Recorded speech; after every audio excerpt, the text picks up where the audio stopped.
বাড়ি সহ জায়গা কিনেছিল একজন ব্যক্তি, কিন্তু তিনি জানতেন না সেই বাড়িটা ছিল আসলে ভূতের বাড়ি। এবং আজকে যে এই ঘটনাটা আপনাদের বলবো বন্ধুরা, এই ঘটনায় সেই ব্যক্তির স্বচক্ষে আত্মা দেখেছিলেন, ভূত দেখেছিলেন। আর তারপর এক দুদিনের নয়, অনেক বছর ধরে সেই আত্মা সেই বাড়িতে রয়েছে। এমনকি এখনো নাকি তারা বলে যে সেই আত্মা সেই বাড়ির আশেপাশে নাকি এখনো ঘুরে বেড়ায়। আর যে ঘটনা শুনলে বন্ধুরা আপনারা সকলেই শিউরে উঠবেন। উত্তর 24 পরগনার মসলন্দপুর বলে একটি জায়গা আছে, তার অনেক ভিতরে, এবং সেই জায়গায় নাকি ঠাকুরনগর থেকেও যাওয়া যায়।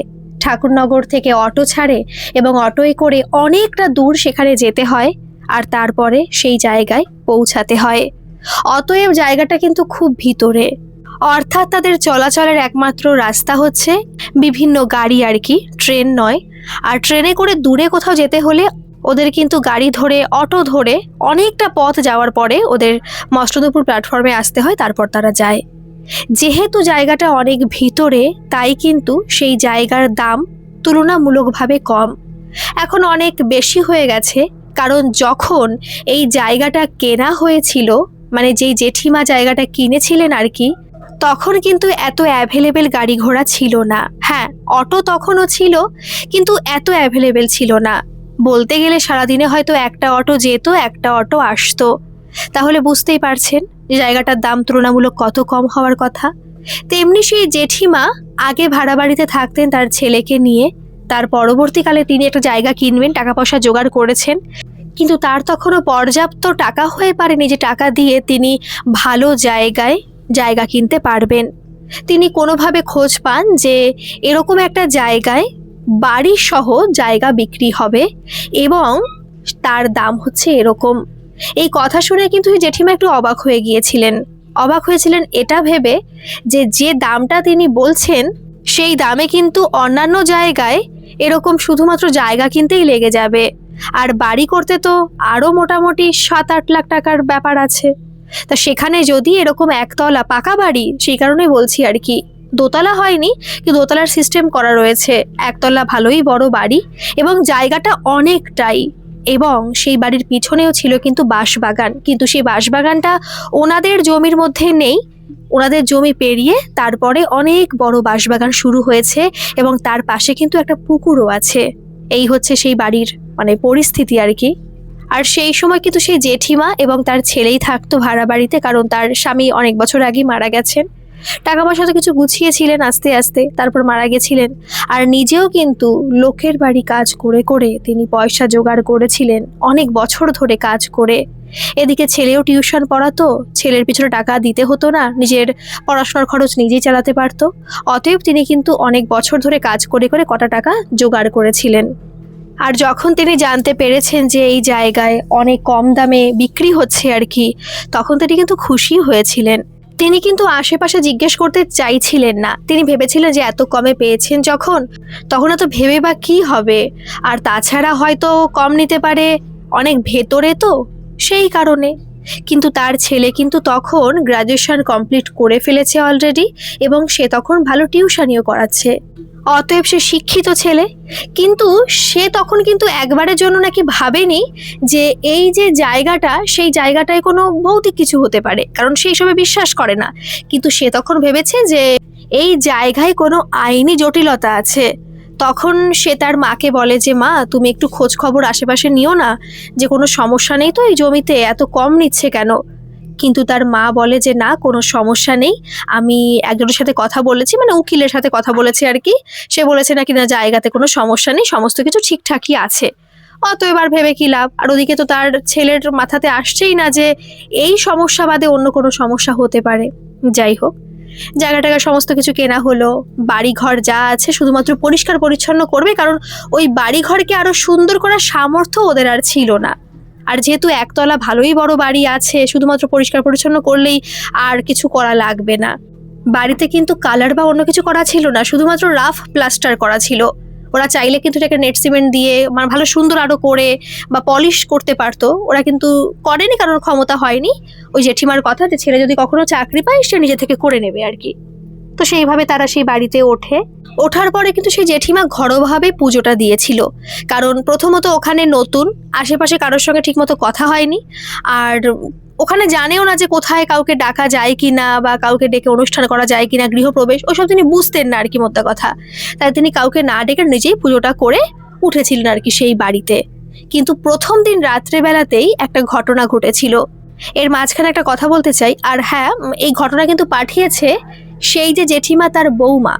সেই দিদির বয়স এই মোটামুটি এখন 36-37 হবে, তার ছেলে আছে, বড় হয়ে গেছে মোটামুটি। এবং সেই দিদি কিন্তু ঘটনাটা আমাকে পাঠিয়েছে, তখন কিন্তু বিয়ে হয়নি, আপনারা সকলে জানছেন।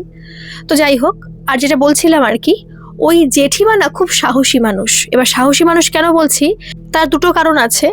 একটা কারণ হচ্ছে তারা যেখানে ভাড়া থাকতো সেটা কিন্তু বাজারের মধ্যে নয়, কারণ অনেকে ভাড়া থাকলে একটু বাজারের কাছাকাছি থাকার চেষ্টা করে, কিন্তু ওদের সেই ক্ষমতাও ছিল না যে বাজারের কাছাকাছি ভাড়া থাকবে।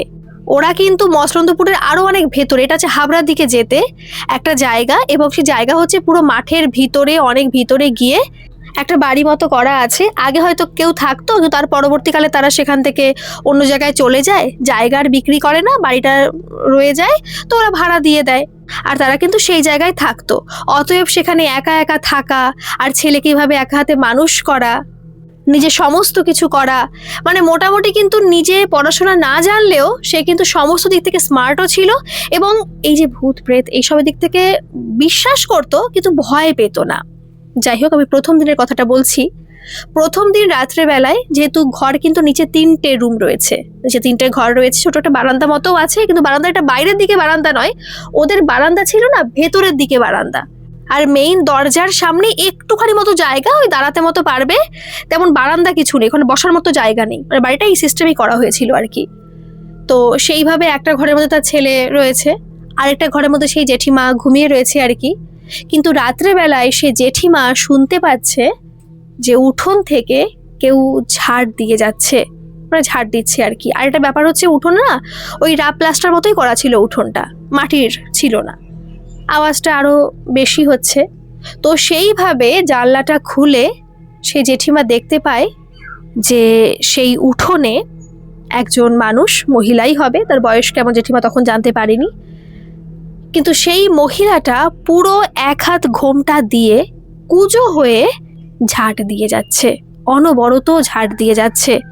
কিন্তু ওটা দেখে কিন্তু একবারের জন্য, বিশ্বাস করুন, সেই জেঠিমা নাকি ভয় পায়নি। সেই জেঠিমা সেখান থেকে উঠেছে, উঠে বাইরে বেরিয়ে জিজ্ঞেস করছে যে কি ব্যাপার, তুমি ঝাড় দিচ্ছ কেন? হ্যাঁ, ঝাড় দিচ্ছ কেন? তোমার বাড়ি কি আশেপাশে নাকি? আর তোমাকে কি আমি ঝাড় দিতে বলেছি নাকি? বলেছি ঝাড় দিতে বলেছি, এইভাবে চেঁচিয়ে বলছে। কারণ যেটা আর কি বললো ওই জেঠিমার বৌমা, যে ঘটনাটা পাঠিয়েছে, জেঠিমা কিন্তু একটু মুখোরা টাইপের, ভালো মানুষ, কিন্তু একটু খুব ঝগড়া করে, এরকম মানুষ। তো জেঠিমা এইভাবে কথা বলছে। তো সেই যে মহিলা যে আর কি ঝাড় দিচ্ছে, সে নাকি শুধু মাথা এরকম নাড়াচ্ছে, শুধু মাথা নাড়াচ্ছে, কোনো কথা কিন্তু বলছে না, শুধু মাথা নাড়াচ্ছে। এভাবে আবার জিজ্ঞেস করছে যে কি ব্যাপার, তোমাকে কিছু বলছি, ঝাড় দেওয়া বন্ধ করছো না কেন? এদিকে তাকাও, এদিকে তাকাও। কিন্তু সে কোনো মতেই তাকাচ্ছে না। জেঠিমা কিন্তু কাছে যায়নি, সে কিন্তু ঘরের থেকেও বেরোয়নি, ঘরে যে ওই যে দাঁড়ানোর মতো জায়গা ছিল না একটা, ওই যে বললাম হালকা একটু জায়গা, ওখানে দাঁড়িয়ে আর কি জিজ্ঞেস করছে যে কি ব্যাপার, কিরকম করছো কেন? আর সে টর্চ লাইটও নিয়ে এসেছিল, আর সেই টর্চ লাইটের আলোয় কিন্তু সে দেখতে পাচ্ছিল। কিন্তু সে সেই মহিলা ওই জেঠিমার কথা একবারের জন্য না শুনে, না দাঁড়িয়ে, সে তার নিজের কাজ করে যাচ্ছিল। সেই মুহূর্তে সেই আওয়াজ শুনে তার ছেলে কিন্তু চলে এসেছিল, তার সাথে শুনতে পাচ্ছিল সে ঘরের মধ্যে থেকে যে মা এই রাত্রেবেলা কার সঙ্গে কথা বলছে, আর ঝাড় দেওয়ার কথা কাকেই বা বলছে।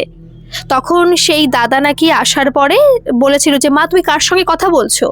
আর এই যে তাকে সেই দাদা ডেকেছে, সেই আওয়াজ শুনে সেই জেঠিমা পেছন ফিরে তাকিয়েছে, যে স্বাভাবিক একজন ডাকতে তো তাকাবে পিছন ফিরে, তো তাকিয়েছে, বলছে দেখ না, ওই দেখ না বলতে গিয়ে আবার তাকিয়েছে সামনে, দেখছে কোথাও কিছু নেই, শুধুমাত্র সেই উঠোনের মধ্যে ঝাঁটাখানা পড়ে রয়েছে, আর কিন্তু কোথাও সেই মহিলার অস্তিত্বই নেই। অনেকে হয়তো ভাবতে পারেন সে দৌড়ে চলে গেছে, কিন্তু 1 সেকেন্ডের ব্যাপার, দেখ না, ওইটুকু তাকিয়ে আবার সামনে পড়ে তাকিয়েছে, কিন্তু দেখতে পাইনি কাউকে। তাহলে এইটুকু সময়ের মধ্যে একজন কি উধাও হয়ে যেতে পারে? এইটা হওয়ার পরেও কিন্তু সেই জেঠিমা ভয় পায়নি, কারণ সেই জেঠিমা বুঝে গিয়েছিল যে এই বাড়ি যেমন তেমন বাড়ি নয়, আর এই যে বাড়ি তিনি কিনেছেন, সেই বাড়ি আসলে ভূতেরই বাড়ি। সেই কথা সে আর তার ছেলেকে বলেনি, কারণ সে জানে ছেলে দুটো জিনিস হতে পারে, এক হচ্ছে বিশ্বাস করবে না, আর যদি সে বিশ্বাস করে তাহলে সে ভয় পাবে। অতএব তাকে প্রথম দিনে এইসব কথা বলা ঠিক হবে না। পরের দিন সে জানবে, যেহেতু প্রথম দিন সবে ওখানে গেছে, আগে 2-1বার বাড়িতে গেছে কিন্তু আশেপাশে কারোর সঙ্গে কিন্তু কথা হয়নি। কিন্তু এখন তিনি ভেবেই নিয়েছেন যে সকালে হলে তিনি আশেপাশের বাড়িতে যাবেন এবং এই বাড়ির হিস্ট্রি তিনি একটু জানবেন। তাই তিনি তার ছেলেকে বললেন, আরে না না কিছু না, আমি ওই কিছু বলছিলাম না, এমনি আওয়াজ হচ্ছিল তাই বাইরে এসছিলাম। আর ছেলেও তো ছেলে মানুষ তো, আর সে অতটা জিজ্ঞাসা করেনি কোনো কিছু, সে আবার নিজের ঘরে চলে গেছে। সকালবেলা উঠে সেই জেঠিমা পাশের বাড়ি যায়, গিয়ে বলে যে আচ্ছা একটা কথা বলি, এই যে বাড়িটা কিনলাম এই বাড়ি কি ঠিক আছে? কারণ আমরা অনেক কম দামে কিনেছি, আর আমার একটু এমন এমন মনেও হলো, কিন্তু কি মনে হয়েছে এটা আর বলেনি। বলছে দিদি, ওই বাড়িতে এর আগে আর কেউ কেনেনি, যার বাড়ি ছিল তারই বাড়ি, কিন্তু একটা কথা বলি, আমরা ওই বাড়িতে দিনের বেলাতেও যাই না। বলছে কেন যান না? এমনি আগে যারা থাকতো তারা? বলছে তারা তো থাকেই না এখানে। এই বাড়িতে একজন তেল, মানে যে বিষ তেল না কি বলে না, তেল খেয়ে অনেকে মারা যায়, তেল খেয়ে মারা গেছিলেন। তো মারা যাওয়ার পরে নাকি ওই বাড়িতে যারা ছিল তারা আর থাকতে পারেনি, মানে থাকতেই পারেনি, মোটামুটি 1-1.5 মাস মতো থাকতো, কিন্তু তার মাঝখানে এত শরীর খারাপ, মানুষে এত ভয় পেয়ে যাচ্ছে, অনেকে আবার জ্ঞান হারিয়ে পড়ে যাচ্ছে, মানে খুব খারাপ অবস্থা। তারপর তারা নিজের বাড়ি থাকতে নাকি অন্য জায়গায় ভাড়া থাকতে বাধ্য হয়েছিল। সেটা কিন্তু অনেক বছরই আগের ঘটনা, এটা কিন্তু রিসেন্ট ঘটনা নয়। মানে রিসেন্ট মানে এটা তো মানে ঘটনাটা অনেক বছর আগের, কিন্তু যখন জেঠিমা জিজ্ঞেস করছে কথাটা তখন কিন্তু ওই মানুষটা বলছে, পাশের বাড়ির মহিলাটা বলছে যে দিদি ভাই এই ঘটনা কিন্তু রিসেন্ট নয়, মানে বাংলায় বলছে রিসেন্ট নয়, এই ঘটনা অনেক বছর আগের ঘটনা, বাড়ি কিন্তু এইভাবেই পড়ে রয়েছে, এখন হয়তো ওদের টাকার দরকার সেই কারণে বাড়িটা বিক্রি করছে, আর এই যে অনেক বছর হয়ে গেছে তার মধ্যে কিন্তু তারা অন্য জায়গায় জায়গা কিনে বাড়িও করে ফেলেছে। তখন এই জেঠিমা জিজ্ঞেস করছে তাহলে অনেক বছর তো হয়ে গেল, তো সে আত্মা মুক্তি পায়নি? বলছে না দিদি ভাই, আত্মা মুক্তি পায়নি, আর তারপর ওরা তো চলে গেল, ওদের তো আর কোনো সমস্যা নেই, কিন্তু দিদি ভাই আমরা যারা এই পাশে থাকি আর ওই বাড়ির ওই পাশে যারা থাকে আর কি, ওরা রাত্রেবেলায় মানে বলতে নেই এরকমও হয় যে কানে তুলো দিয়ে রাখতে হয়, কারণ ওরা ওই বাড়ির থেকে একটা কান্নার আওয়াজ পায়, যে কেউ কাঁদছে করে, ভীষণ কাঁদছে, মাঝে মাঝে কাঁদছে, মাঝে মাঝে এবার ঝাড় দিচ্ছে, মাঝে মাঝে মনে হয় তিনি বাসন কোসন নাড়াচাড়া করছে, মনে হয় তারই সংসার, এবং তিনি দিনের বেলায় যে সংসার চালাতে পারে না সেই সংসার তিনি রাতের বেলায় চালান। তখন সে জেঠিমা বলছে যেটা কথা বলি, এমনি ওনার বয়স কেমন ছিল, সে মহিলা কি কম বয়সী নাকি বেশি বয়সী? তখন সেই মানুষটি বলে, মানে সেই পাশের বাড়ির লোকটি বলে যে না, ওনার বয়স কিন্তু অল্প নয়, ওনার বয়স কিন্তু মোটামুটি 42-43 বছর, আর ওনার কিন্তু ছেলে বৌমাও আছে, যেহেতু অল্প বয়সে ছেলে হয়েছিল, ছেলেকে বিয়ে দিয়েছে, তার বৌমাও আছে, এবং তার স্বামী সেই সময় অন্য কারোর সঙ্গে সম্পর্কে জড়িয়ে গেছে, আর সেই দুঃখ তিনি সহ্য করতে না পেরে, আর শুধুমাত্র সেই দুঃখও ছিল না, তার বৌমার সঙ্গে কিন্তু অশান্তি ছিল, অতএব সেই মানুষটার পাশে কেউ দাঁড়ায়নি, কারণ তিনি কষ্ট পাচ্ছিলেন, তার পাশে তার স্বামী নেই, উপরন্তু তাকে যে সাপোর্ট করার কোনো মানুষ থাকবে সেই মানুষ নাকি ছিল না, তিনি মানসিকভাবে ভেঙে পড়েছিলেন, তার ছেলেও তার পাশে এসে দাঁড়ায়নি, আর তাই তিনি সহ্য করতে না পেরে নাকি এই কাজটা করেছিলেন। আর তারপরে নাকি যারা সেখানে ছিল, মানে তার ছেলে বৌমা, তারপরে তার স্বামী সেখানে থাকতে পারতো না, তার স্বামীকে তো সবসময় মানে মানে মেরে ফেলানোর একটা ভয় দেখাতো, সবসময় নাকি সামনে আসতো, সে সবসময় জ্ঞান হারিয়ে পড়ে যেত, এমন নাকি অনেকবার হয়েছে, সে তার বৌমার জীবনটাকেও মানে নষ্ট করার চেষ্টা করেছে, তাকে সংসার করতে দেবে না, রাত্রেবেলা নাকি সেই বৌমাও টের পেত যে তার মানে শাশুড়ি মা এরকম ঝাড় দিচ্ছে, এরকম কাজ কাম করছে রাত্রেবেলায়, তাই তারা সহ্য করতে না পেরে, মানে এই ভয় মেনে নিতে পারছিল না, একজনকে নাকি ডেকেও ছিল, কিন্তু সে কোনোভাবে একে তাড়াতে পারেনি, তার ক্ষমতা হয়নি, আর তারপর এরা বাধ্য হয়ে নিজের ঘর বাড়ি জায়গা এত সুন্দর সমস্ত কিছু থাকা সত্ত্বেও তারা সেখান থেকে ভাড়া বাড়িতে উঠতে বাধ্য হয়েছিল। তখন সে জেঠিমা বলল যে আমি না সত্যি বলছি, সারা রাতে আমি কিন্তু একবারও আমার ঘরের মধ্যে কোনো আওয়াজ পাইনি, কোনো আওয়াজ না। বলছে না এটা তো হওয়ার কথা নয়, উনি তো ঘরের মধ্যেও থাকেন, উনি তো কাজ করেন, আমরা শুধু এই কান্নার আওয়াজটা পাই, মাঝে মাঝে ঝাড় দেওয়ার আওয়াজটাও পাই, আবার কিছু কিছু সময় ঘরের মধ্যে বাসন কোসন নড়াচড়ারও আওয়াজ পাই। কিন্তু আপনি শুনতে পেলেন না, এটা তো অন্যরকম ব্যাপার লাগলো। আচ্ছা, আপনি এসে কি কোনো কিছু করেছিলেন বাড়িতে, পুজো টুজো? বলছে হ্যাঁ, আমি তো পুজো দিয়েছিলাম ঘরের মধ্যে। বলছে না, সেটা তো নর্মাল ব্যাপার, আপনি তো দেখেছি আপনারা এসেছেন, কিন্তু আপনারা তেমন তো কোনো অনুষ্ঠান করেননি বাড়িতে, শুধুমাত্র হয়তো ঘরোয়া পুজো দিয়েছেন আপনার ছেলেকে নিয়ে, আর তো কিছু করেননি। তখন জেঠিমা একটা কথা বলল, দেখুন আমার কাছে কিন্তু মা কালী রয়েছে, আমি কিন্তু মা কালীকে খুব শ্রদ্ধা করি। আমার কাছে হয়তো বড় নেই, কিন্তু ছোট্ট একটা মূর্তি রয়েছে, আমি এসেই মূর্তিটাকে স্থাপন করেছিলাম। এবং আমার তো কেউ নেই, আমি কিন্তু খুব সাহসী মানুষ, আর আমি মা কালীর উপরে খুব ভরসা করি, আর মা কালীকে মনে করি যে আমার কাছে সে আছে, এবং মাঝে মাঝে সে আমার কাছে আসেও। আর এটা কিন্তু একেবারেই সত্যি কথা। আর এই যে সত্যি কথাটা কেন বলছি, কারণ এত বছর হয়ে যাওয়ার পরে তিনি এখন কোন স্থানে আছেন সেটা শুনলে কিন্তু আপনারা অবাক হয়ে যাবেন, কিন্তু সেটা আমি শেষে বলবো। যাই হোক, তখন সেই জেঠিমা বলার পরে সেই পাশের বাড়ির সেই মহিলাটা বলল, লোক না, মহিলাই ছিল আর কি, সেই মহিলা বলল যে আচ্ছা, এইবার বুঝলাম, তাহলে হয়তো আপনার মা কালীর জন্যই সেই আত্মা ঘরের মধ্যে প্রবেশ করতে পারছে না। তখন সেই মহিলাটি বলল, তার মানে আপনার কোনো সমস্যাই হয়নি? তাহলে আপনি কি করে বুঝলেন যে কোনো সমস্যা আছে কি না আছে? আপনি আসলেন বা কেন, কি কারণে? শুধুমাত্র পয়সা কম নিছে সেই কারণে?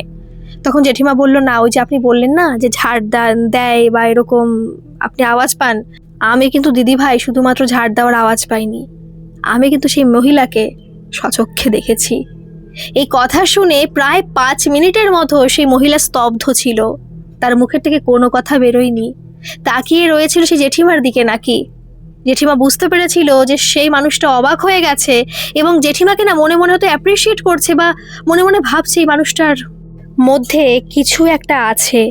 কারণ তা না হলে যে বাড়িতে মানুষ দিনের বেলা ঢুকতেও ভয় পায়, সেই বাড়িতে রাত্রেবেলা একটা রাত কাটিয়েও দিল, আবার সে নাকি সেই মহিলাকে দেখতে পেয়েছে, আর একটুখানিকের জন্য ভয় পায়নি, ঘরের মধ্যে কোনো আওয়াজ পায়নি। সত্যি মানতে হবে যে মহিলার সত্যি সাহস আছে, এবং সে যেমন তেমন মানুষ নয়। সেই কথা বলে সে জেঠিমা চলে আসলো, কিন্তু জেঠিমা কিন্তু চুপ করে বসে ছিল না। কিন্তু সেইখানে সেই জেঠিমা তখনও কিছু শিখতে পারেনি, এবং তখনও তিনি কোনো কিছু পাননি। আমি বলেই দিচ্ছি ব্যাপারটা, তিনি কিন্তু পরবর্তীকালে মা কালীর আশীর্বাদ পেয়েছিলেন, এবং তিনি অনেক কিছু এখন বলতে পারেন, ভরে পড়েন, যেটা আপনারা হয়তো অনেকেই অনেক জায়গায় শুনেছেন, সেটাই আর কি বলছি। অনেকে সেখানে যায় এবং উপকারও নাকি পায়, কিন্তু তখন তিনি এইসব কিছু পাননি, কিন্তু তিনি মাকে বিশ্বাস করতেন, ভালোবাসতেন এবং নিজের কাছের মনে করতেন। কিন্তু সেই সময় তিনি বাড়ি এসে ভাবছেন যে এখন তার কি করণীয়। তিনি আশেপাশের কাউকে চেনেন না, তিনি ওইখানে যেখানে থাকতেন আর কি, সেখানেও কিন্তু তার তেমন কোনো পরিচয় কারোর সঙ্গে ছিল না এই সব বিষয়ে। তিনি নিজেই একাই 100 ছিলেন, নিজের কখনো কোনো বিপদ আসেনি, তিনি সাহসী মানুষ ছিলেন, কখনো এইসব ব্যাপার মাথাতেও আনেননি, সাহস করেই সেখানে থেকেছেন এবং ছেলেকে মানুষ করেছেন। হঠাৎ করে তার সামনে এরকম একটা ভৌতিক কাণ্ড কারখানা তার ঘটছে, তার নিজেরই বাড়িতে, যেটা এখন তার সত্যি তার নিজের বাড়ি, লিখিত পড়িত, সেখানে ঘটছে। এখন তিনি কাকে খুঁজে পাবেন এবং তিনি কি করবেন? তার কোথাও কোনো চেনা পরিচিত নেই। কিন্তু সেই জেঠিমা কিন্তু তখনও কাজ করা বন্ধ করেননি। ওই যে বললাম না তিনি লোকের বাড়িতে কাজ করতেন, তিনি কিন্তু বরাবরই বাচ্চা দেখার কাজই করে এসেছেন, আর এখনও তিনি কাজ করেন। কিন্তু এই যে বাড়িতে শিফট হয়েছেন, যে কারণে তিনি 3 দিন ছুটি নিয়েছেন, এখনও কিন্তু তার 1 দিন ছুটি বাকি আছে, পরের দিন তিনি থাকতে পারবেন আর কি। অতএব এখন তিনি বাড়ি থেকে বেরোতে পারবেন না। আর এখন যে বাড়ি থেকে বেরোবেন, এতটা পথ তিনি যাবেন, কিসে যাবেন?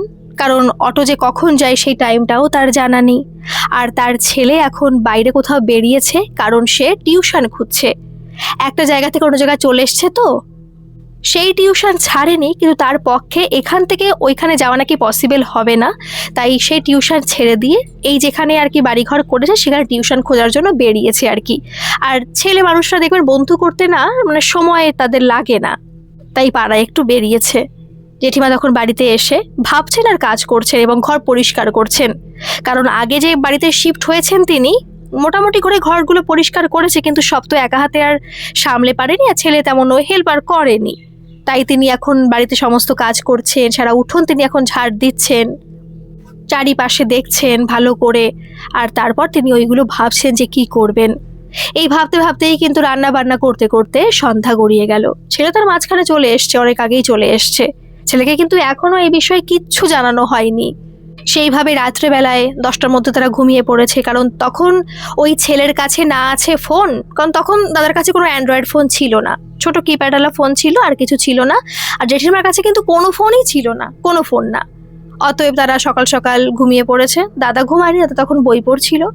কিন্তু সেই রাত্রেবেলায় আবার একটা আওয়াজ, কিন্তু আজকে রাত্রেবেলায় ঝাড় দেওয়ার আওয়াজ হয়নি, একটা কান্নার আওয়াজ। কেউ যেন কাঁদছে, খুব কষ্ট পাচ্ছে। জেঠিমা একবার ভাবলো তিনি কি উঠে যাবেন, গিয়ে জিজ্ঞেস করবেন কি হয়েছে, তুমি এখানে কেন আছো, এখান থেকে চলে যাও, এই বাড়িটা তোমার এখন না। কিন্তু জেঠিমা ভাবলেন যে সে কি আদেও ভালো নাকি খারাপ, কোনো খারাপ কিছু হবে না তো। সেই ভেবে নাকি জেঠিমা সেই রাত্রে আর ওঠেনি। জেঠিমা এরকম বলছে, মানে মুখ করেই বলছে যা পারে করুক, তো যা পারে করুক। আর খুব ভদ্র ভাষায় না, একটু মানে যেভাবে আর কি রেগে গেলে বলে সেভাবেই বলছে, যা পারে করুক গে, মরুক গে, আমার কি, আমি ঘুমাই তো। এরকম বলতে বলতে কিন্তু জেঠিমা ঘুমিয়ে পড়েছে। ঘুমানোর পর সারা রাতে যে কি হয়েছে জেঠিমা কিন্তু কিচ্ছু আর শোনেনি, কারণ ওই দিকে আর মন দিচ্ছে না বলে তার কিন্তু কোনো সমস্যা হয়নি। রাত্রেবেলায় কিন্তু জেঠিমা ভালোভাবেই ঘুমিয়েছে। কিন্তু সকালবেলায় ওঠার পরে তার ছেলে তার মাকে বলছে যে মা, রাত্রেবেলায় না একটা আওয়াজ পাচ্ছিলাম, কেউ যেন কাঁদছে, মনে হয় কোনো কুকুর বিড়াল টিড়াল হবে আর কি, কিন্তু মাঝে মাঝেই আওয়াজটা আসছিল, মাঝে মাঝে আবার বাড়ির কাছাকাছি আসছে, কিন্তু মনে হচ্ছে ঘরের মধ্যে সে আওয়াজটা ঢুকতে যাচ্ছে, কুকুরটা ঢুকতে যাচ্ছে, কিন্তু সে ঢুকতে পারছে না। কুকুরই হবে বলো আওয়াজটা, কিন্তু আমার জন্য কেমন মনে হচ্ছিল মানুষের আওয়াজ, কিন্তু রাত্রেবেলা হবেও বা কেন। তখন তো জেঠিমা বুঝে গেল এই তো ছেলে ভয় পেয়ে যেত আরেকটু হলে। তাই জেঠিমা কিন্তু তখনও ছেলেকে বলেছে যে হ্যাঁ, কুকুরেরই আওয়াজ হবে, ও অনেক সময় হয় না কুকুর কান্নাকাটি করে, তাই হয়তো করছিল, ঠিক আছে, ও অসুবিধা নেই। বলছে না না, অসুবিধার তো কথা বলিনি আমি, এমনি বলছি এরকম আওয়াজ পেয়েছিলাম, কিন্তু আওয়াজটা মানে কুকুর কম মানুষ বলে বেশি মনে হচ্ছিল।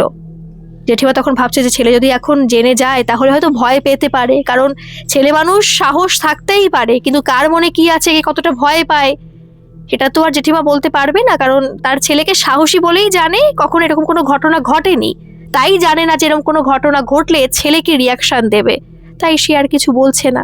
ভালো কথা। জেঠিমা পরের দিন সকালে কিন্তু রান্না বান্না করে বেরিয়ে গেছে কাজ করার উদ্দেশ্যে, কারণ তিনি কলকাতায় তখনও কাজে যান।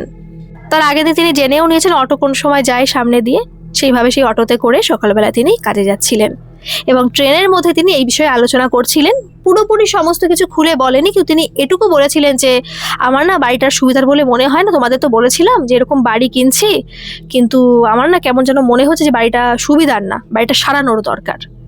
আর এরকম দেখবেন অনেকের সামনে বললে না, অনেকেই তো অনেক কিছু জানেন, কারণ তাদের সাথে না হলেও তারা নিশ্চয়ই শুনেছে, আশেপাশে কারোর নিশ্চয়ই এরকম কোনো ঘটনা ঘটেছে আর তারা এই বিষয়ে অনেক কিছু জানেন। তখন কিন্তু সেই জেঠিমার কথা শুনে একজন হঠাৎ করে বলে বসেন যে আমারই দিদির বাড়িতে এরকম অনেক সমস্যা হয়েছে, সে আত্মাকে তাড়িয়েছে এবং বাড়িটাকে সারিয়েছে। দিদি ভাই তুমি যদি বলো তাহলে কিন্তু আমি জোগাড় করে দিতে পারি, তোমার ফোন নাম্বারটা দাও। জেঠিমার কাছে না সবসময় নিজের ছেলের ফোন নাম্বারটা থাকে, তখন সেই ফোন নাম্বারটা সেই মানুষটিকে দেয়, মানে লেখা থাকে, লেখা নাম্বারটাই দিয়ে দেয় আর কি, পরে আবার লিখে নেবে, কারণ তার কাছেও ফোন টোন ছিল না, তার হয়তো ছেলের ফোন বা মেয়ের যার ফোন থাকবে তারাও কাজে যায়। তো সেইভাবে রাত্রেবেলায় বাড়ি আসার পরে অনেক রাত হয়ে গেছে, কারণ আস্তে আস্তে অনেক রাত হয়, মোটামুটি রাত 9টা বেজে যায়। বাড়ি আসার পরে 10টা সাড়ে 10টার দিকে ফোন এসছে। ফোন আসার পরে বলছে যে ওনার নাম্বারটা দিচ্ছি, ওনার নিজেরই ফোন আছে, আপনি একবার কথা বলে নেবেন, আর যদি পারেন দিদি ভাই ওনাকে ডেকে নিন, উনি কিন্তু এই বিষয়ে খুব ভালো জানেন। তখন জেঠিমা বলছে এখন তো আর হবে না, আমাকে 4-5 দিন আরও ওয়েট করতে হবে, কারণ মানে রবিবার না আসলে তো ছুটিও পাচ্ছি না, মাঝখানে 3 দিন সে কাজের বাড়ি থেকে ছুটি নিয়েছে, অতএব রবিবার বাদে তিনি ছুটি পাচ্ছেন না। আর যে বাড়িতে তিনি কাজ করেন সেই বাড়িতে কিন্তু তিনি রবিবার করে সপ্তাহে সপ্তাহে ছুটি পান, কারণ সেই বাড়ির সবাই সরকারি চাকরি করে, বৌমাও চাকরি করে, তার মানে সেই বাচ্চারা আর কি মা বাবা সবাই চাকরি করে, তারা চলে যায়, রবিবার ছুটি থাকে বলে তাকেও ছুটিও দেয়, মানে জেঠিমাকে আর কি। তো সেইভাবেই 4-5 দিন ওয়েট করতে হবে। কিন্তু 4-5 দিনের মধ্যে কি ঘটলো? হ্যাঁ, অনেক কিছুই ঘটলো। ঘরের মধ্যে কিন্তু প্রবেশ করতে পারেনি, কিন্তু এর মাঝখানে একদিন সেই মহিলা মানে সেই আত্মা, মানে এই দিদির কথায় আর কি, সেই আত্মা নাকি খুব রেগে গিয়েছিল আর বলেছিল আমাকে বাড়িতে ঢুকতে দিবি না আমাকে বাড়িতে ঢুকতে। তাহলে আমাকে মুক্তির ব্যবস্থা কর, আমাকে মুক্তি দে, আমি তো ঢুকতে পারছি না, আমাকে চলে যেতে হবে, আমাকে চলে যেতে হবে, আমার সময় ফুরিয়ে এসেছে, আমাকে মুক্তি দে, আমি যেতে পারছি না। এরকমভাবে না খুব কাঁদছে, ভীষণ পরিমাণে কাঁদছে সুর দিয়ে দিয়ে। আর এই কথা কিন্তু শুধুমাত্র সে জেঠিমার কানে যায়নি, সেই রাত্রে কিন্তু কানেও গিয়েছিল সেই দাদার। আর সেই দাদা বাইরে বেরিয়ে এসে কাউকে দেখতে পায়নি, কাউকে না। জেঠিমা কিন্তু এই ডাক শুনেও ওঠেনি। জেঠিমা মনে মনে ভাবছিল ছেলে উঠে না বসে, কিন্তু যা ভেবেছিল সেটাই হয়েছে। তার ছেলে কিন্তু রাত্রেবেলায় উঠে বাইরে বেরিয়েছে, কিন্তু কাউকে দেখতে পায়নি। কিন্তু যখন সেই দাদা মানে বাইরে গেটের ওখানে বেরিয়েছিল, তো তখন তো কাউকে দেখতে পায়নি। তখন কিন্তু সেই দাদা বাড়ির বাইরে বেরিয়ে পড়েছিল, মানে দেখার জন্য যে এত কথা কে বলছে, এত কান্নাকাটি কে করছে। আগের দিনও এরকম মনে হলো, আজকেও এরকম মনে হচ্ছে, কিন্তু এখন তো কুকুরের আওয়াজ মনে হচ্ছে না, মনে হচ্ছে কোনো মানুষ কথা বলছে আর কাঁদছে। কিন্তু সেই যে পুরো স্পষ্ট কথা শুধুমাত্র সে জেঠিমাই শুনতে পেয়েছিল, তার ছেলে কিন্তু স্পষ্ট কথা শুনতে পায়নি, কিন্তু শুনতে পেয়েছিল যে কোনো মহিলা কান্নাকাটি করছে আর কিছু বলছে অস্পষ্টভাবে। আর তাই সেটা দেখার জন্য যে কে বলছে সে বাইরে বেরিয়ে এসেছে। কিন্তু বাইরে বেরিয়ে আসার পরে সে দাদা আজ পর্যন্ত নাকি বলতে পারে না কি হয়েছিল তার। হঠাৎ করে একটা ঠান্ডা হাওয়া আসলো আর কিছু একটা হয়েছিল যে সেখানে জ্ঞান হারিয়ে পড়ে যায়। আর এই যে দরজা খোলার সঙ্গে সঙ্গেই কিন্তু সে জেঠিমা উঠে যায়। বাইরে বেরোতে আস্তে আস্তে এই 5-10 সেকেন্ডের মধ্যেই ছেলে সেখানে অজ্ঞান হয়ে পড়ে যায়। আর তারপরে কিন্তু সে খুব রেগে যায়, সে জেঠিমা না মা কালীর উপরে খুব রেগে যায়, যে মা আছে খুব রেগে যায়, ভীষণ পরিমাণে রেগে যায়। তারপরে ছেলের জ্ঞান ফেরে। আর তারপর থেকে নাকি আস্তে আস্তে সেই জেঠিমা অনেক কিছু শিখতে পারে এবং মা কালী নাকি তার কাছে আসে, কথা অনুযায়ী আর কি। তখনও তিনি কিছু বুঝতে পারেননি, কিন্তু তারপর থেকে সেই যে মানে মহিলা যার কথা শুনতে পেত, সেই মহিলা নাকি আর ঝাঁটও দেয়নি আর কোনো কথাও বলেনি, শুধু নাকি দৌড়ে বেড়াতো। শুধু শুনতে পেত সেই জেঠিমা উঠোনের ওখান থেকে দৌড়ে বেড়াচ্ছে আর মানে একটা উ করে কান্না করছে। মানে কান্নাটা কিন্তু মানে মানুষের মতো, মানুষেরই মানে একটা অন্যরকম বিভৎস ভয়ঙ্কর কান্না, আস্তে আস্তে। আর সেই আওয়াজটা শুধুমাত্র পেত কিন্তু সেই জেঠিমা, তার ছেলে কিন্তু পেত না।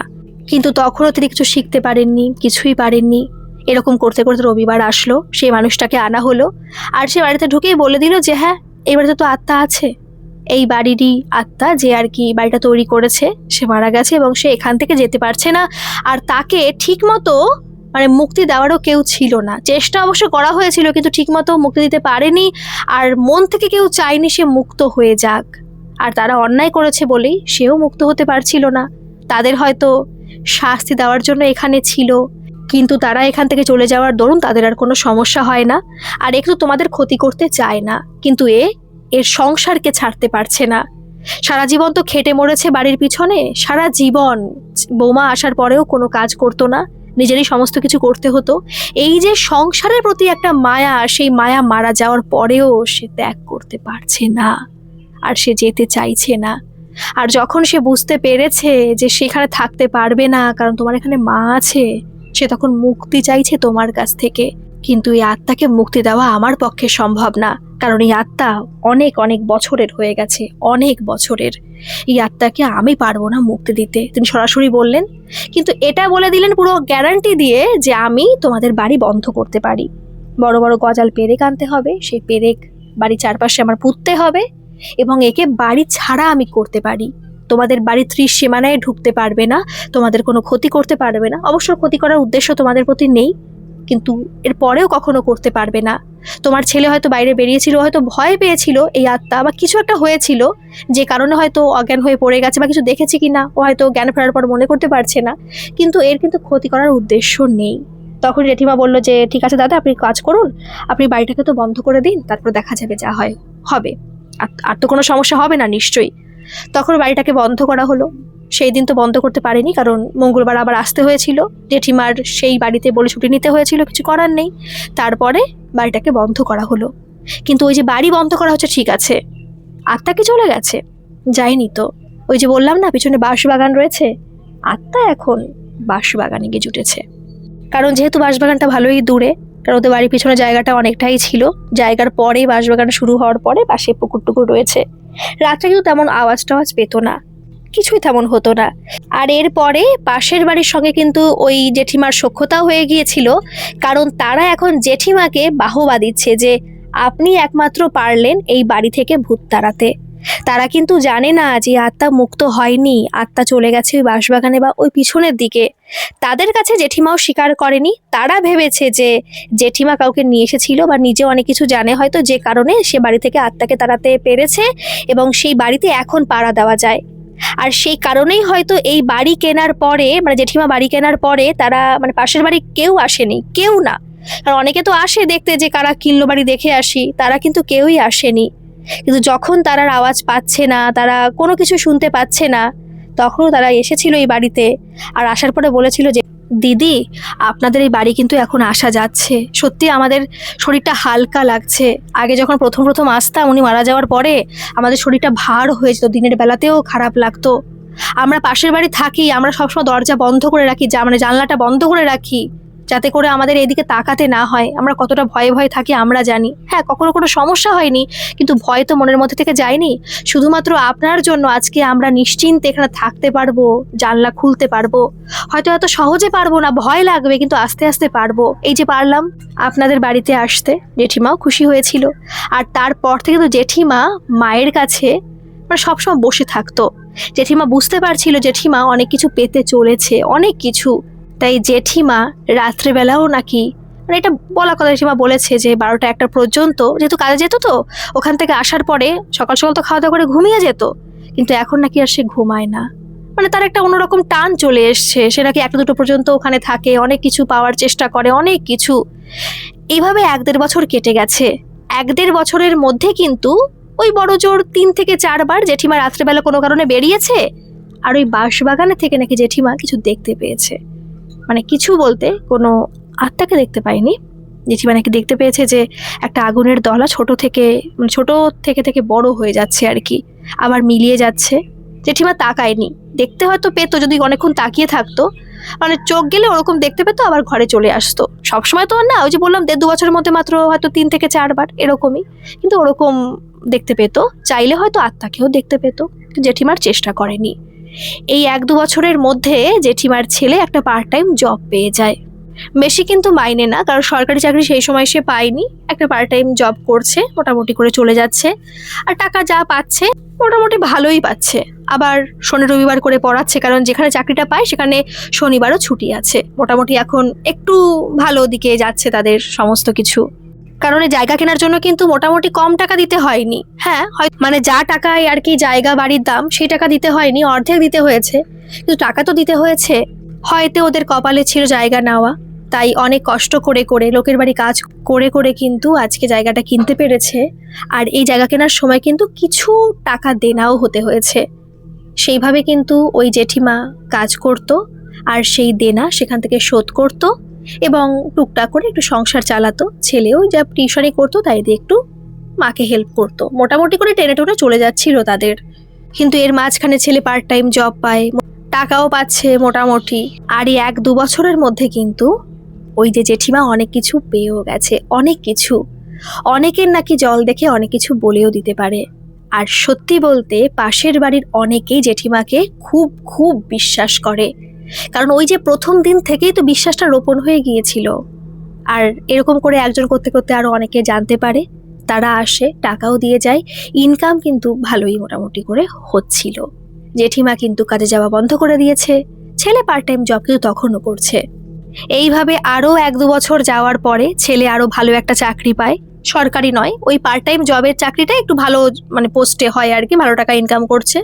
নিজেও বাড়িতে একটা মন্দির মতো করেছে, সমস্ত কিছু করছে, মানুষজন আসছে। কিন্তু সে আত্মাকে কিন্তু জেঠিমা মুক্তি দিতে পারেনি। জেঠিমা বলছে যে আমি সেটাকে পারিনি, আমার পক্ষে সম্ভব ছিল না, কারণ সে সেখানে বাঁশবাগানে তখনও ছিল। আর এই ছেলে চাকরি আবার পেলো পরবর্তীকালে, তখনই কিন্তু তার জন্য মেয়ে দেখা শুরু হলো। কিন্তু জেঠিমা তখন জানতে পারলো তার ছেলের অন্য কারোর সঙ্গে সম্পর্ক আছে। তাকে ডাকা হলো, জেঠিমা তাকে মেনেও নিল, বিয়ে হলো মোটামুটি করে, ধুমধাম করে করেনি, টাকা পয়সা থাকা সত্ত্বেও মোটামুটি করে বিয়েটা হয়েছে। তারপরে কিন্তু বাড়িঘর রং টং করাও শুরু করছে, মানে খুব সুন্দর করে সমস্ত কিছু ঠিকঠাক করা হচ্ছে আর কি। কিন্তু এর মাঝখানে একদিন তার বৌমা ভয় পায়, মানে যে দিদি আর কি ঘটনাটা পাঠিয়েছে, কারণ সেই দিদি রাত্রেবেলায় উপরে গিয়েছে জামা কাপড় তুলতে, কারণ তার মনে ছিল না উপরে জামা কাপড় মেলে এসছে। কারণ সেই সময় ছিল মানে ভীষণ শীতকাল, উপরে ছাদে ভালো রোদ পায়, ছাদে জামা কাপড় মেলে এসেছিল। তার না মনে ছিল না। আর তার শাশুড়ি মা বলেছে সবসময় একটা কথাই, মানে যে জেঠিমা আর কি, যে জামা কাপড় রাত্রে কখনো বাইরে রাখবে না। বাইরে রাখা কিন্তু একদমই উচিত নয় হাওয়া বাতাসের মধ্যে, কারণ অনেক সময় খুব খারাপ হাওয়া বাতাসও কিন্তু চলে, এতে কিন্তু ক্ষতি হয়। তার মনে পড়েছে, তাই তার স্বামীকে না বলে ওই দিদি নাকি উপরে জামা কাপড় তুলতে গিয়েছিল, আর সেখানে যাওয়ার পরে নাকি সে দেখতে পেয়েছে, আর হ্যাঁ, ওই ছাদের থেকে বাঁশবাগান পুরো সরাসরি দেখা যায়। সে দেখতে পেয়েছে যে একটা আগুন ছোট থেকে বড় হচ্ছিল, আর বড় হওয়ার পর একটা বিভৎস মানে কোনো মুখ দেখতে পেয়েছিল। বলছে আমি স্পষ্ট দেখতে পাইনি, কিন্তু আমি আগুনের মধ্যে কিছু একটা দেখতে পেয়েছিলাম, যা দেখার পর আমি সেখানে জ্ঞান হারাই। পরে হয়তো আমার স্বামী দেখতে পেয়েছে যে আমি বিছানায় নেই, সে খুঁজতে খুঁজতে মাকে ডাকে, মা আর আমার স্বামী মিলে উপরে আসে, দেখে ওই অবস্থা আমার। তারপর জল টল দিয়ে জ্ঞান ফেরানো হয়। দিদির হাতেও নাকি তাবিজও বেঁধে দেয় শাশুড়ি মা, যে আর কখনো কোনো ভয় পাবে না, ভয়টা কেটে যাবে, কোনো সমস্যা হবে না। তারপরে নাকি জেঠিমা মানে ভাবছিল যে এখানে থাকাটা কি ঠিক হবে, কারণ বাড়ির প্রতি কোনো কিছু হচ্ছে না, কোনো কিছু না, সে কারো ক্ষতিও করছে, সে সেখানেই আছে, তাকে মুক্তি দেওয়া সম্ভব হচ্ছে না। পরবর্তীকালে কোনো ভয় পেয়ে কোনো সমস্যা হবে না তো, কারণ এটা ঠিক যে ও কখনোই ভিতরে আর ঢুকতে পারবে না, কারোর কোনো ক্ষতিও কখনো করবে না। কিন্তু এই যে বৌমা আমার নতুন এসেছে, যদি ভয় টয় পায়, যদি কখনো খারাপ কিছু হয়ে যায়, এরপরে তো নিশ্চয় সন্তান আসবে, যদি কখনো খারাপ কিছু হয় তখন কি হবে, এইসব নাকি ভাবছিল সেই জেঠিমা। আর তারপর নাকি সেই জেঠিমা আস্তে আস্তে সমস্ত কথাই জানিয়েছিল, এই দিদিকে জানিয়েছিল, তারপরে দাদাকে, সবাইকে জানিয়েছিল। বলেছিল ভয় পেও না, এরকম ব্যাপার বাড়ির মধ্যে কখনো প্রবেশ করবে না, আর তুমি নিজের মধ্যে সাহস রাখো, তুমি আমার বৌমা, তুমি কেন ভয় পাবে, সাহস তোমার আনতেই হবে। দিদি বলছে সত্যি বলতে আমিও কিন্তু এখন নিজের মধ্যে সাহস এনে ফেলেছি, আর কোনো সমস্যা আমার হয় না, আমি এখন অনেক সাহসী হয়ে গেছি আমার শাশুড়ি মায়ের জন্য। তারপরে কিন্তু আরও অনেক বছর কেটে গেছে, আর এই দিদি কিন্তু এক ছেলে সন্তান জন্ম দিয়েছে, তারপরে ওইখানে বসে জন্ম দিয়েছে, আর কখনো কোনো সমস্যা হয়নি। কিন্তু ওদের টার্গেট ছিল যে ওরা ওখানে আর থাকবে না, যেহেতু দুটো কারণ, এক হচ্ছে পাশে একটু সমস্যা আছে, ভয়ের কিছু নেই, কারণ ওখান থেকে আর পরবর্তীকালে কোনো সমস্যার সৃষ্টি হয়নি। কিন্তু ওই যে যদি কখনো ছাদে যায় রাত্রেবেলায়, তখন যদি এরকম দেখতে পায় তখন কি হবে। এরপরে তার নাতি বড় হচ্ছে, তখন যদি কোনো সমস্যা হয়, হবে না, যদি হয়, এই একটা কারণ। আর দ্বিতীয় কারণ হচ্ছে ওই জায়গাটা তো অনেক ভেতরে, এখনো অটো চলাচল ঠিকমতো করে করছে, তবুও ঠিকমতো রাস্তা নেই, তো থাকা যায় সেখানে। তাই তারা পরবর্তীকালে সিদ্ধান্ত নিয়েছিল জায়গা কিনবে, কিন্তু সঙ্গে সঙ্গে তো আর হয় না, মোটামুটি অনেক বছর লেগে গিয়েছিল। আর তারপর তারা কয়েক বছরের মধ্যেই আবার জায়গা কিনেছিল, গোবরডাঙ্গার মতো জায়গা, কারণ গোবরডাঙ্গা জায়গাটা নাকি খুব সুন্দর জায়গা, সেখানে জায়গা কিনে সেখানে চলে গিয়েছিল, আর তারা সেখানেই এখন সেটেল হয়ে গেছে। কিন্তু না, সেই জায়গা কিন্তু এখনো বিক্রি করেনি, সেই জায়গা তাদের নামেই আছে, সেইভাবেই আছে, কখনো কিছু শুনতে পায় না। কিন্তু পরবর্তীকালে কি করবে ওরা জানে না, বিক্রি করবে কি করবে না, কিন্তু বর্তমানেও সেই জায়গা ওদের নামেই আছে। তো এই ছিল আজকের ঘটনা। আপনাদের ঘটনাটা কেমন লাগলো অবশ্যই কমেন্টে জানাবেন, আর ভালো লাগলে একটা সাবস্ক্রাইব করে আমার পাশে থাকবেন। আর হ্যাঁ, এরকম ঘটনা যদি আপনাদের সাথে ঘটে, যেটা অলৌকিক হোক, অতিজাগতিক হোক, দৈবিক, ঐশ্বরিক, ভৌতিক, যে কোনো ধরনের ঘটনা, আপনারা কিন্তু আমাকে নির্দ্বিধায় মেল করে পাঠাতে পারেন। আমার মেল আইডি ডেসক্রিপশন বক্সে দেওয়া আছে, আপনারা সেখানে গিয়ে আমাকে মেল করতে পারেন। ধন্যবাদ, ভালো থাকবেন, সুস্থ থাকবেন, আবারও আসবো এরকম কোনো ঘটনা নিয়ে।